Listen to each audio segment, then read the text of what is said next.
Identity theft is the fastest growing crime in the world, and scamming is how they do it. The scammers create fake websites of celebrities, concert tickets. That's how they're getting our hard-earned cash.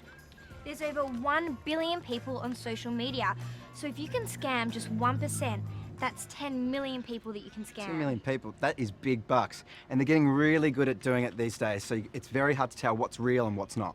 Absolutely. So what is the best scam that you guys have ever heard of? When you're watching a movie on the computer and the pop-up blocks and it says shoot an iPad to win an iPad, it's usually something that will end up as a virus. Have you ever received any of those ones and it comes across like it's from your friends? Yeah, and it says it's from their email address, but it's obviously not when you go into it, and it's like, you know, looking for new friends. Yeah. I know there's like a lot of fake celebrity accounts. Like sometimes I'm on Facebook and I see like the younger kids, they've added like Zac Efron or something, and it's just like, yeah, so obviously like that fake Zac Efron will try to get information from them, like they're trying to like get a trust or whatever. Yeah, what was the scam that you saw? Or like always these scams about you want 10 grand and all that. Do you click on them? Nah, just exit them. Yeah. How about you guys? You know, you are the 999,999th visitor kind of thing.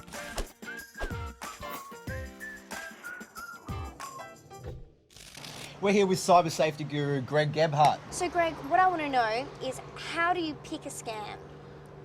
Well, I think everyone wants to know that. They're very difficult to tell. You have a look at emails, they look genuine, they come from your friends, they come from organisations you've heard of. So the most common thing is if you get an email that's asking you for information, particularly from a social networking site or a site that you visit regularly, is not to go through the link. Go to the site direct. If there's an update of the resources, if there's new features being put out, when you log in, they'll tell you there the features are there. But if you click on the link, you're probably going to go to a fake site and it'll just say we're down for repairs, come back later. Someone's already starting to collect your information, and the one thing we do need to be aware of is identity theft is the fastest growing crime in the world, and people under 25 years of age are the main targets. Just quickly, what are some quick tips that can help prevent maybe something like this happening to us? Yeah, well, I think the first thing is have virus protection on your computer, and a lot of young people have virus protection, but they haven't got it set to update daily.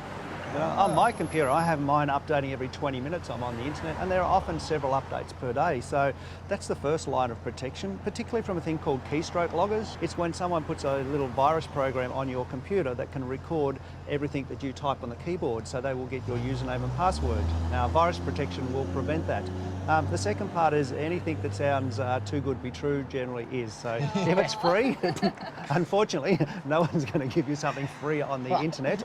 Another key tip for you guys is, I know you both got smartphones and using the latest technology, is to make sure that you have a PIN code or a swipe code on your phone. Because just imagine if your phone was stolen or lost, you've probably got all your personal photos. Yeah. Well, someone could get access to them if you didn't have security on there.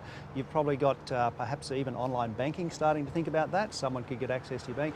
Most people have their Facebook or social networking sites automatically logging in from their phone. Yeah, someone has access. I definitely do, Greg. I've got, as soon as I go into my phone, it's already running up for me. So yeah, if anyone just picked that up, they could get into my bank account and look at all my photos. But even more, imagine if they got into your Facebook and pretended to be you and sent messages out to all your friends, which were, you know, rather inappropriate. What would people think of you? I've got my mum on there. I've got my dad. Okay, yep. Yeah. PIN code is going in. All right, Greg, that is really, really helpful, and it's definitely got me thinking. How about you, Carly Ray? As soon as I go home, I'm putting a PIN code on my phone. I'm going into, you know, my Facebook, changing my security settings. It seriously opened up my eyes because I didn't realise how important internet security safety was. I'm freaking out.